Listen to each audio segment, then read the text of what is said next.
नमस्कार, news trial में आपका स्वागत है। भारत की धर्मनगरी, देश की धर्मनगरी ऋषिकेश में बवाल है। आम आदमी, महिलाएं, संत महात्मा सब सड़कों पर हैं, धरने पर हैं।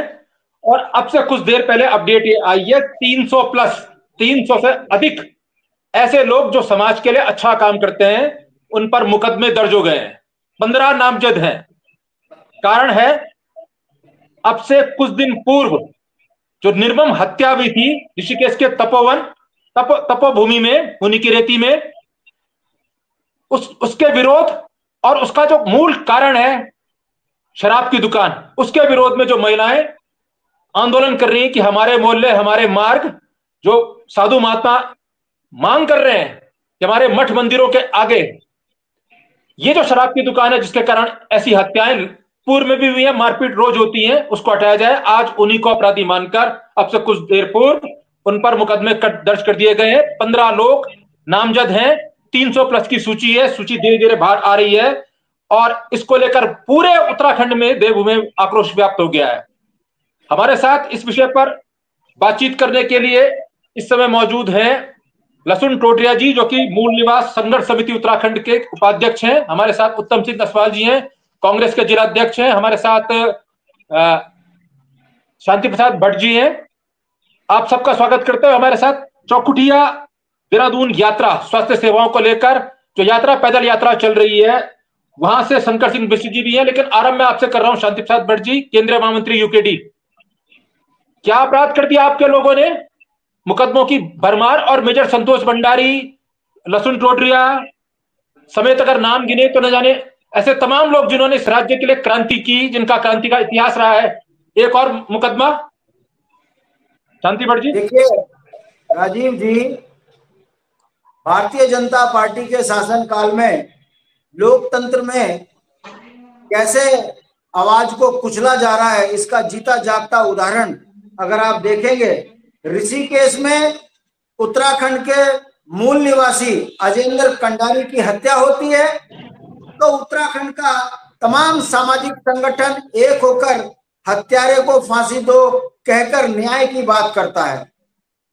वो बच्चा जो अपने माँ बाप का इकलौता भरण पोषण करने वाला व्यक्ति था, उसका एक छोटा बच्चा है, पत्नी है, कैसे उनका जीवन यापन होगा, इसको लेकर हम जिला प्रशासन से मांग कर रहे थे कि इस परिवार को न्याय दो, हत्यारों को फांसी दो। दुख की बात है कि कैबिनेट मंत्री सुबोध उनियाल के इशारे पे न्याय नहीं मिल रहा था।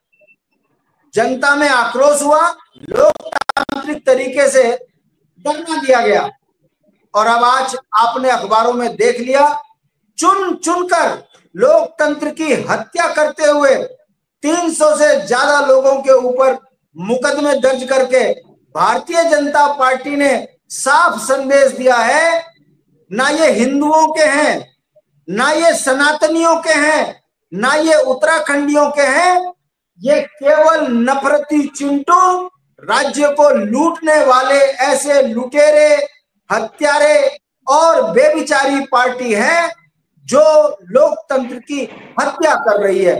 परिणाम आपके सामने है, पूरे प्रदेश के अंदर उबाल है। कहीं मिशन स्वास्थ्य को लेकर पैदल यात्रा हो रही है तो कहीं हत्या के विरोध में पूरे उत्तराखंड में आंदोलन चल रहे हैं, तो कहीं बिजली पानी के लिए लोग सड़कों पर उज्ज्वलित है।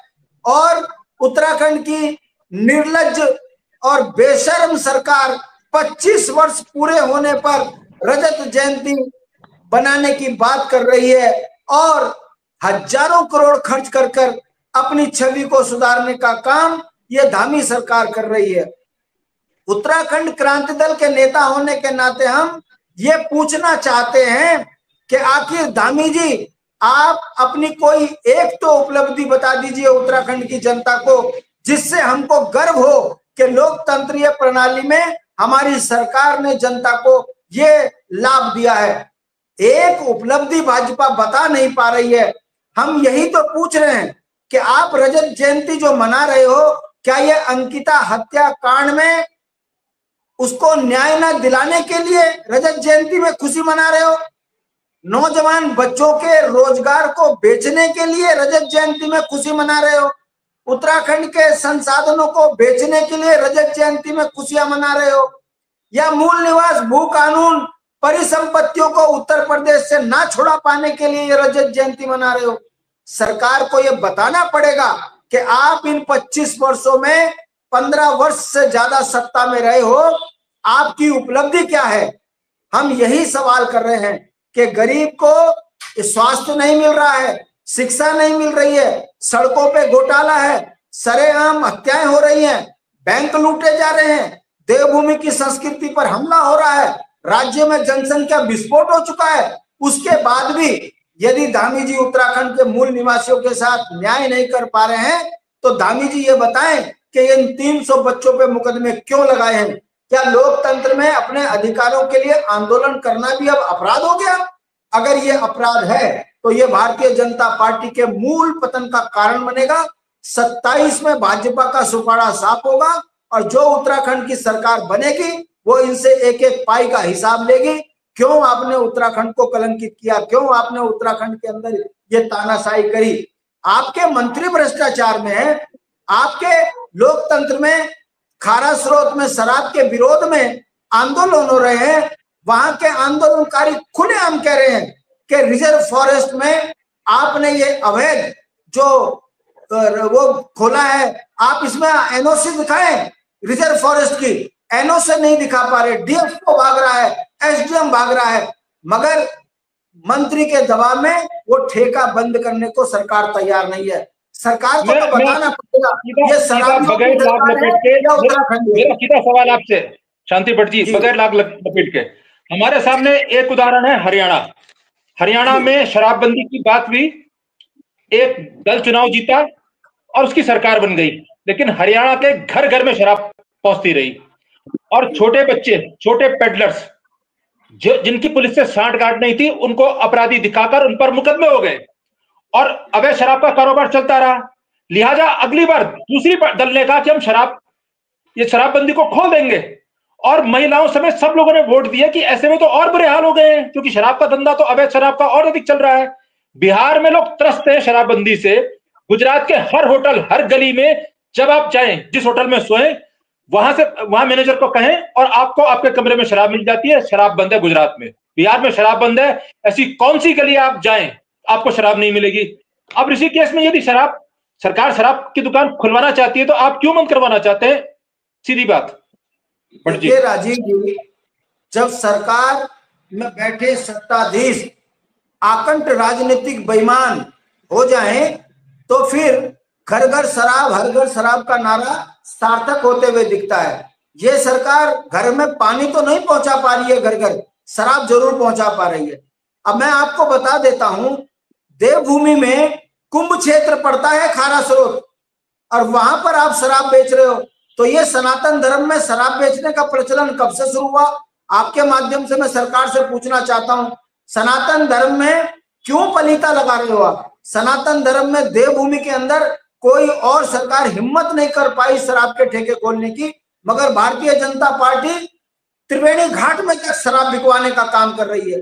हरिद्वार में शराब के ठेके खुलवा दिए गए। तो ये सरकार शराब माफियाओं की है, खनन माफियाओं की है, लुटेरे गुंडे मवालियों की है। इसीलिए उत्तराखंड की देवभूमि की संस्कृति को खत्म करते हुए ये शराब बेचने की बात कर रहे हैं और जनता आंदोलित होकर विरोध कर रही है। ये कि आप देवभूमि के मंदिरों के नजदीक से, धार्मिक स्थलों के नजदीक से ये शराब बंद कीजिए। उत्तराखंड में खारा स्रोत के अंदर 1 साल के अंदर 4 मर्डर हो चुके हैं। ये शराब का ठेका वहां नहीं होता तो मर्डर नहीं होता। इसी को लेकर जनता आंदोलित है और लोकतंत्र में जहां जनमत होता है सरकार को उसको मानना चाहिए। मगर दुर्भाग्य देखिए, क्योंकि मंत्री जी का इसमें दबाव बना हुआ है, पूरी सरकार नतमस्त होकर शराब माफिया के साथ खड़ी है इसीलिए उत्तराखंड के मूल निवासी को जो है मुकदमों से डराने का प्रयास कर रहे हैं।